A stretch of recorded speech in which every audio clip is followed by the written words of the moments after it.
کامیابی چاہتے ہو تو ایمان بناؤ، دل کی آنکھیں کھل جائیں یہ چاہتے ہو، اس لیے قرآن کہتا ہے وَلَٰكِن تَعْمَى الْقُلُوبُ الَّتِي فِي الصُّدُورِ۔ یہ آنکھوں کا اندھاپن نہیں ہے، آنکھوں کا اندھاپن نہیں ہے جب دل اندھے ہو جاتے ہیں۔ وَلَٰكِن تَعْمَى الْقُلُوبُ الَّتِي فِي الصُّدُورِ، جو سینوں میں چھپے ہوئے ہیں دل، اس کا اندھاپن ہے۔ جب دل اندھے ہو جاتے ہیں تو اچھے برے کی تمیز ختم ہو جاتی ہے، اور دل اندھے ہوتے ہیں اعمال کی خرابی سے۔ کلا بل ران علی قلوبہم ما کانوا یکسبون۔ 24 گھنٹے کی زندگی، سر سے پیر تک کے سارے اعضاء کا استعمال، کمائیوں کی شکلیں، خرچ کی جگہیں، گھروں کی تقریبات، جب شریعت سنت کے خلاف اپنی منمانیوں پر، اپنی جی کی چاہتوں پر، اپنی نظروں سے جو کچھ دکھائی دیتا ہے اس کی بنیادوں پر جب اس پر آ جاتے ہیں تو اس کا اثر دلوں پر یہ پڑتا ہے کہ دل اندھے ہو جاتے ہیں، اور ایسے اندھے ہوتے ہیں کہ اب ان میں حق کی بات کے قبول کرنے کی استعداد ختم ہو جاتی ہے۔ کلا بل ران علی قلوبہم ما کانوا یکسبون۔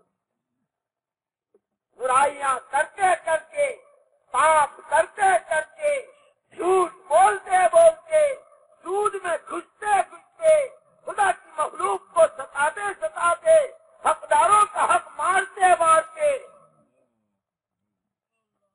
دلوں پر اتنی سیاہی کی تہہ جمتی ہے کہ اب دلوں میں اللہ اور اس کے رسول پاک صلی اللہ علیہ وسلم کی بات کے قبول کرنے کی استعداد ختم ہو جائے۔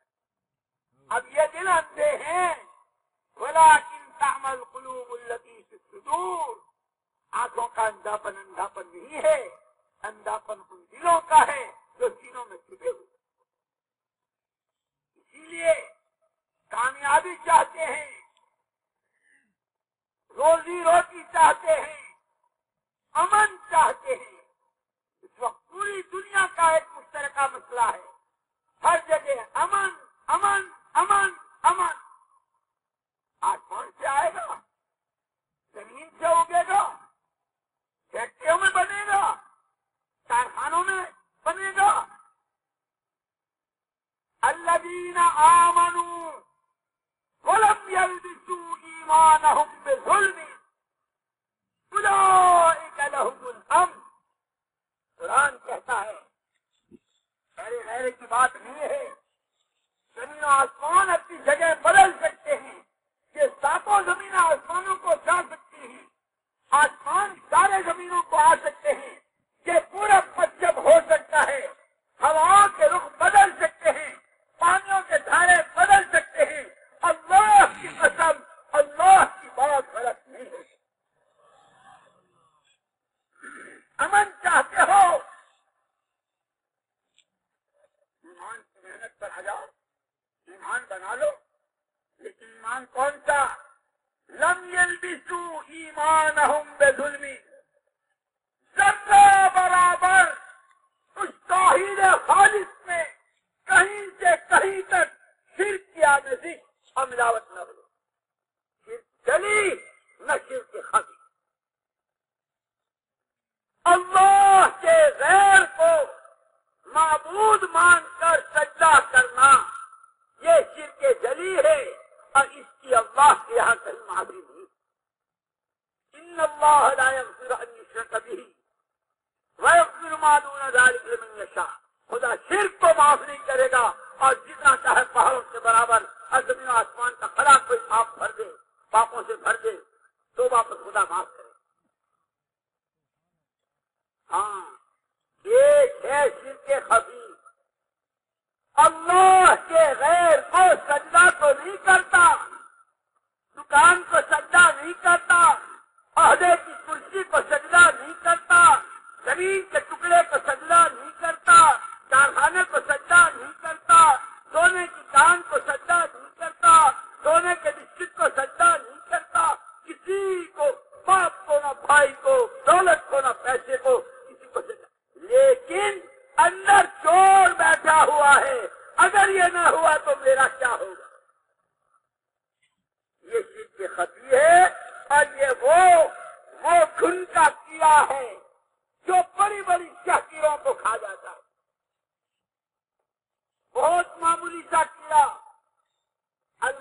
کھا جاتا ہے، کپڑے کھا جاتا ہے، شہگیروں کو کھا جاتا ہے، بڑے بڑے تناور درختوں کو پھوس بنا دیتا ہے. ہم نے دیکھا ہے، صومالیہ کے سفر میں دیکھا، جنگل کا جنگل، لال قلعے. ہم نے ڈرائیور سے پوچھا یہ کیا ہے؟ کہنے لگا یہ پورا جنگل بڑے بڑے تناور درختوں سے، لیکن زمین میں وہ دیمک کا کیڑا پیدا ہوتا ہے، اس نے جڑوں سے کھا کر وہاں چوٹی تک اس سب کو راکھ بنا دیا. اللہ کے غیر سے ہونے کا یقین، اللہ کے غیر سے ہونے کو دیکھنا، اللہ کے غیر سے ہونے کو سننا، اللہ کے غیر سے ہونے کو بولنا، یہ ضربے کاری ہے اور زبردست گن ہے ایمان کے ایمان پر. اب ہم ہر ایک سوچیں صبح سے شام تک اللہ کے غیر سے ہونے کو کتنا دیکھتے ہیں، کتنا بولتے ہیں، کتنا سنتے ہیں. ہمارا ہر بول ضربے کاری ہے، ہر نظر ضربے کاری ہے، کانوں کی ہر سنوائی ضربے کاری ہے. ایمان اللہ کو بولو، اللہ سے ہونے کو دیکھو، اللہ سے ہونے کو سنو. الذین آمنوا ولم یلبسوا ایمانہم بظلم. کہیں سے کہیں اللہ کے غیر کا شائبہ تک نہ ہو. قرآن کا اعلان، اولئک لہم الامن، امن انہی کا حصہ ہے، انہی کے لیے ہے. ساری دنیا کا انسان امن چاہتا ہے. ہم ڈنکے کی چوٹ کہتے ہیں، ہم نہیں کہتے. ہمارا اللہ کہتا ہے، قرآن کہتا ہے ایمان پر آ جاؤ، ایمان کی محنت میں لگ جاؤ، ایمان بنا لو. اللہ 4 صنفوں میں امن کی دعوت دیتا ہے.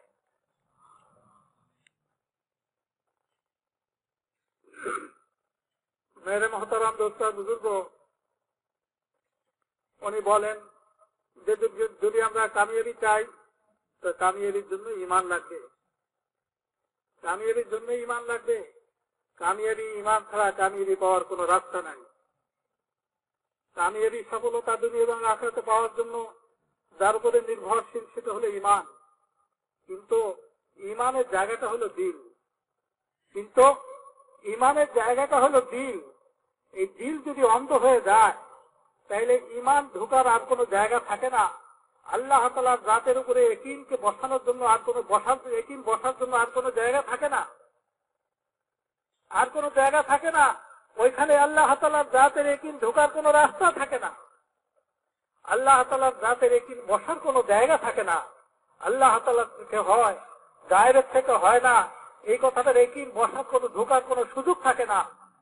কেন বলে দিল অন্ধ হয়ে গেছে. বলেন যে দুনিয়াতে যে চোখ যেটা আছে বাহ্যিকভাবে যে চোখ আল্লাহ তাআলা আমাদেরকে দিচ্ছেন, এই চোখ যদি এই চোখে যদি কেউ না দেখে সে প্রকৃতপক্ষে আন্ধা না, সে ক্ষণিকের জন্য. তার যদি আমল ঠিক হয়ে যায় সে চক্ষু পেয়ে যাবে আল্লাহ তাআলার কাছে. কিন্তু প্রকৃত অন্ধ হলো সেই যার দিল অন্ধ হয়ে গেছে. দিল কি করে অন্ধ হয়, ভিতরে যে দিল কি করে অন্ধ হয়? আল্লাহ তাআলা বলেন দিল তো অন্ধ এভাবে হয়, কাল্লা বাল রানা আলা কুলুবিহিম মা কানু ইয়াকসিবুন. দিল অন্ধ হয় আমলের দ্বারা, মন্দ আমলের দ্বারা দিল অন্ধ হয়ে যায়, মন্দ আমলের দ্বারা দিল অন্ধ হয়ে যায়. মিথ্যার দ্বারা দিলের মধ্যে ময়লা, মিথ্যা বলার দ্বারা দিলের মধ্যে ময়লা জমে, জুলুম করার দ্বারা দিলের মধ্যে ময়লা জমে, হক নষ্ট করার দ্বারা দিলের মধ্যে ময়লা জমে, শিরকের দ্বারা দিলের মধ্যে ময়লা জমে, গীবতের দ্বারা দিলের মধ্যে ময়লা জমে, মিথ্যা অপবাদ লাগানোর দ্বারা দিলের মধ্যে ময়লা জমে. নিজের চলাফেরা, নিজের আচার আচরণ, গায়ের অনুসরণ করে কেউ যদি করে, তার কৃষ্টি কালচার, বিয়ে শাদী, ব্যবসা বাণিজ্য, খোদাই বাঁধানো যে তরিকা আছে এই তরিকাকে বাদ দিয়া বিজাতির তরিকা অনুসরণ করে যদি সে বিয়ে শাদী করে, তার ঘরকে সাজায়, তার ঘরকে পরিচালনা করে, বিজাতির অনুসরণে অনুকরণে তাইলে দিলের মধ্যে ময়লা জমে। ব্যবসা বাণিজ্য বিজাতির অনুসরণে করলে দিলের মধ্যে ময়লা জমে। হারাম খাওয়ার দ্বারা দিলের মধ্যে ময়লা জমে। জুলুমের মাল খাওয়ার দ্বারা দিলের মধ্যে ময়লা জমে। যখন এই ময়লা জমে যায় তখন দিল অন্ধ হয়ে যায়, আর ময়লাটা জমে বান্দার আমলের দ্বারাই। এই সমস্ত বদ আমলগুলোর দ্বারা দিলের মধ্যে ময়লা জমে। এই জন্য মহতারাম দোস্ত আর বুজুর্গ, ওই আমলগুলোকে কেউ যদি ঠিক করতে চায়, সে আমলগুলো ঠিক করার জন্য শক্তিশালী ইমানের দরকার হবে তাকে। শক্তিশালী ইমান ছাড়া ওই আমলগুলো ঠিক করার কোনো রাস্তা থাকবে না, কোনো সুযোগ থাকবে না। মেরে মহতারাম দোস্ত আর বুজুর্গ, ইমান কেমন হইতে হবে? শিরক মুক্ত ইমান হইতে হবে। আল্লাযীনা আমানু ওয়া লাম ইয়ালবিসু ঈমানাহুম বিযুলমিন। ইমান হইতে হবে এমন যে ইমানের সাথে বিন্দু মাত্র যাররা পরিমাণ শিরকের আমিজাজ নাই, মিলাওয়াত নাই, সংমিশ্রণ নাই। শিরক তো হলো দুই রকম। একরকম হলো শিরকে জলি, আর একটা বলা হয় শিরকে খাফি। প্রকাশ্য শিরক আর অপ্রকাশ্য শিরক। আল্লাহ প্রকাশ্য শিরক কোনটা? আল্লাহ তাআলার, আল্লাহ বাদে যা কিছু আছে তার কোনটার সামনে মাথা নত করা, সিজদা দেওয়া মাবুদ মনে করে, এটা তো হলো শিরকে জলি। আমরা তো অনেকেই এটা তো করি না। দোকানকে তো সিজদা করি না। চাকরির যে পোস্টে আমি চাকরি করে পোস্টকে সিজদা করি না। কোন পদকে সিজদা করি না। এইটা তো ঠিকই আছে, কিন্তু ভিতরে একটা চোর বসা আছে। সে চোরে আমাকে দিয়ে কি করায়? সে আমাকে দিয়ে এটা করায় যে সবকিছু ঠিক আছে, এটা যদি না হয় তাহলে আমার কি উপায় হবে? যেটা না হলে কি উপায় হবে বলে পরেশান হয়ে গেলাম। ওইটা কি খালেক না ওইটা মখলুক? ওইটা কি আল্লাহ না আল্লাহ তাআলার গায়ে? যদি আল্লাহ তাআলার গায়ে হয়ে থাকে তাকে আমি কত ভারী শক্তিশালী মনে করলাম। মুহতারাম দোস্ত বুজুর্গ, এটা হলো শিরকে খাফি। আল্লাহ তাআলা বলেন, ইন্নাল্লাহা লা ইয়াগফিরু আন ইউশরাকা বিহি ওয়া ইয়াগফিরু মা দুনা যালিক। নিশ্চয়ই আল্লাহ তাআলা শিরককে মাফ করবেন না। এটা বাদে যত গুনাহ আছে, যত বড় গুনাহই হোক না কেন, এটা বাদে আল্লাহ তাআলা যা কিছু আছে সমস্ত গুনাহকে আল্লাহ তাআলা মাফ করে দিবেন। মুহতারাম দোস্ত বুজুর্গ, আল্লাহ তাআলার কথা সত্য, হক, সন্দেহে কোনো সুযোগ নাই। দুনিয়ার সবকিছু উলটপালট হয়ে যেতে পারে। আসমান ওখান থেকে পড়ে নিচে এসে জমিনের সাথে মিলে যেতে পারে। জমিন উল্টো হয়ে যেতে পারে। পানি যে ভাটির দিকেই যায়, সাগরের দিকেই ধায়, এই পানির গতির পরিবর্তন হয়ে যেতে পারে। বাতাসের গতির পরিবর্তন হয়ে যেতে পারে। মুহতারাম দোস্ত আর বুজুর্গ, আল্লাহ তাআলার কথার মধ্যে কোনো সন্দেহ করার সুযোগ নেই, মিথ্যা হওয়ার কোন সুযোগ নাই। আল্লাহ তাআলা বলেন যে ঈমানটাকে ওইরকম হতে হবে, শিরক মুক্ত ঈমান হতে হবে। যে ঈমানের মধ্যে না শিরক, যে ঈমানদারের মধ্যে না শিরকে জলি আছে, না শিরকে খাফি আছে। সমস্ত মাখলুকাতের সর্বপ্রকারের তাআসসুরাত থেকে নিজের দিলকে পাক করতে হবে। নিজের দিলকে পাক করতে হবে মুহতারাম দোস্ত আর বুজুর্গ। তখন যে ঈমান হবে, যে ঈমান আমাদের আমান নিয়ে আসবে। সারা দুনিয়াতে আজকে চিৎকার, সারা দুনিয়াতে একই আওয়াজ যে দুনিয়াবাসীকে নিরাপত্তা দিতে হবে, দুনিয়াবাসীকে খোদার হাত থেকে রক্ষা করতে হবে। না খেয়ে কোনো মানুষকে মরতে দেওয়া যাবে না। মুহতারাম দোস্ত বুজুর্গ, নিরাপত্তা কোথায় থেকে আসবে? আসমান থেকে পড়বে? জমিন থেকে জন্ম নেবে? কোথা থেকে পড়বে? না কোনো ফ্যাক্টরিতে উৎপাদন হবে, না কোনো দোকানে কিনতে পাওয়া যাবে। নিরাপত্তা কোথায় পাওয়া যাবে? অভাব অভিযোগের দূরীকরণের ব্যবস্থা কোথায় পাওয়া যাবে? মুহতারাম দোস্ত বুজুর্গ, এই সব কিছু নির্ভর করতেছে ঈমানদারের ঈমানের উপরে, হাকিকতের ঈমানের উপরে। যখন নাকি ঈমানদার ওই রকম ঈমানওয়ালা হবে, যে ঈমান আল্লাহ তাআলা চান, ওই রকম ঈমানের মালিক যখন হবে মেরে মুহতারাম দোস্ত বুজুর্গ, তখন আল্লাহ তাআলা তাদেরকে নিরাপত্তা দিয়ে দেবেন। তাদেরকে আল্লাহ তাআলা নিরাপদে রাখবেন, তাদেরকে আল্লাহ তাআলা রিজিকের ব্যবস্থা করবেন। এটা আল্লাহ তাআলার জিম্মায়। উলাইকা লাহুমুল আমনু ওয়া উলাইকা হুমুল মুহতাদুন। মুহতারাম দোস্ত বুজুর্গ, নিরাপত্তা ঈমানদারের জন্য, নিরাপত্তা হেদায়েতের অনুসারে হেদায়েতের উপরে যারা আছে তাদের জন্য, যে হেদায়েত নির্ভর করতেছে ঈমানের উপরে। তো মেরে মুহতারাম দোস্ত বুজুর্গ, এই জন্যই হলো এই যে চিল্লা তিন চিল্লা, এই গাছটার তালিমের মেহনত, এটা যথেষ্ট না। অতদিন পর্যন্ত আমাকে চলতে হবে, অতদিন পর্যন্ত আমাকে দৌড়ভাগ করতে হবে, অতদিন পর্যন্ত আমাকে মেহনত করতে হবে। আল্লাহর ভয়ে আমাকে বলতে হবে, আল্লাহর কুদরতের কথা আমাকে বলতে হবে, আল্লাহর কুদরতের কথা আমাকে বলতে হবে। বলতে বলতে যখন নাকি আমার দিলটা ওরকম হয়ে যাবে, আসমানের উপরে আমার দিল বিশ্বাসী হবে না, জমিনের উপরে আমার দিল বিশ্বাসী হবে না, মুহতারাম দোস্ত কোন চিজ আর কোন মালের উপর আমার দিল বিশ্বাসী হবে না, আমার দিল একমাত্র আল্লাহ তাআলার ওয়াদার উপরই বিশ্বাসী হবে। মুহতারাম দোস্ত বুজুর্গ, যদি আমার দিলের মধ্যে ঈমানকে এভাবে বসাইতে না পারি, যদি দুর্বলতা থেকে যায়, শিরকে খুবই যদি থেকে যায়, তো ওইখানে একরকম ঘুণ মার্কা পোকা পয়দা হবে। ঘুণ পোকা যেমন নাকি বড় বড় ওই তীরকে খেয়ে শেষ করে দেয়, কাঠের আলমারিগুলোকে খেয়ে শেষ করে দেয়, বাগানকে বাগান, বনকে বন, জঙ্গলকে জঙ্গল খেয়ে শেষ করে দেয়, ছোট্ট একটা পোকা। বলে আমি সচক্ষে দেখছি, সোমালিয়ার সফরে এক জায়গাতে যাইতেছিলাম, বিশাল এলাকা, একেবারে সব হলুদ হয়ে পড়ে আছে, বড় বড় গাছপালাগুলো হলুদ হয়ে পড়ে আছে। আমি ড্রাইভারকে জিজ্ঞেস করলাম, জীবনের স্পন্দন কোনোটার মধ্যেই নাই, সব শুকিয়ে আছে। আমি ড্রাইভারকে জিজ্ঞেস করলাম যে ভাই এটা কি? বলে যে এটা তোমার বিশাল একটা জঙ্গল, বনভূমি, যেখানে বড় বড় গাছ, বৃক্ষ তরুলতায় ভরপুর ছিল, সবুজ শ্যামলময়তা ওইটা পুরো ভরপুর ছিল, সজীব ছিল, আকর্ষণীয় ছিল।